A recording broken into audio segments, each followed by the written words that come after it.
बासी भोजन का रहस्य। शहर से दूर प्रकृति की गोद में एक महात्मा का आश्रम था। महात्मा वहां अपने शिष्यों को उनके रुचि के स्तर से शिक्षा दिया करते थे। उनकी शिक्षा से सभी लोग प्रसन्न रहते थे। महात्मा की ख्याति दूर दूर तक फैली हुई थी।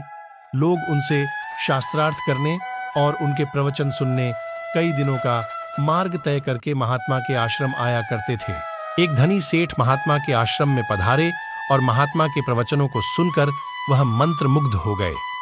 प्रवचन इतने हृदयस्पर्शी थे कि सेठ महात्मा के वचनों को बड़े ही तल्लीनता और एकाग्रता से सुन रहे थे।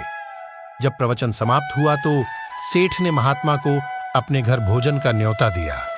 महात्मा ने काफी अनुनय विनय के बाद सेठ का निवेदन स्वीकार किया, किंतु महात्मा के अनुयायियों ने सेठ को स्पष्ट बता दिया कि महात्मा केवल ताजा भोजन करते हैं, अतः महात्मा के लिए ताजा भोजन का ही प्रबंध किया जाए।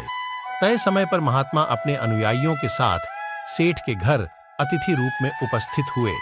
सेठ ने महात्मा से बताया उनके पूर्वज उनके लिए इतना धन संपत्ति छोड़ गए हैं कि किसी को और को कमाने अथवा श्रम करने की कोई आवश्यकता नहीं। बैठे बैठे 7 पुस्तें खा सकती हैं, फिर भी धन की कोई कमी नहीं होगी। महात्मा बात सुनते रहे। भोजन का समय हुआ। महात्मा के समक्ष अनेकों प्रकार के भोजन उपस्थित किए गए।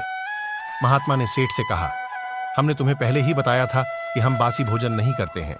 सेठ आश्चर्यचकित रह गया और कहा, महात्मा, इन व्यंजनों के लिए कई घंटों की मेहनत लगी है, तब जाकर यह व्यंजन तैयार हुए हैं। यह ताजे व्यंजन है। महात्मा ने कहा, यह व्यंजन ताजे तब होते जब तुम्हारे द्वारा कमाए गए धन से बने होते।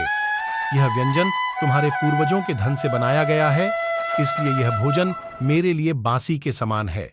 यह कहते हुए महात्मा अपने अनुयायियों के साथ बिना भोजन किए अपने आश्रम आ जाते हैं। हमारे चैनल को लाइक, शेयर, सब्सक्राइब जरूर करें। धन्यवाद।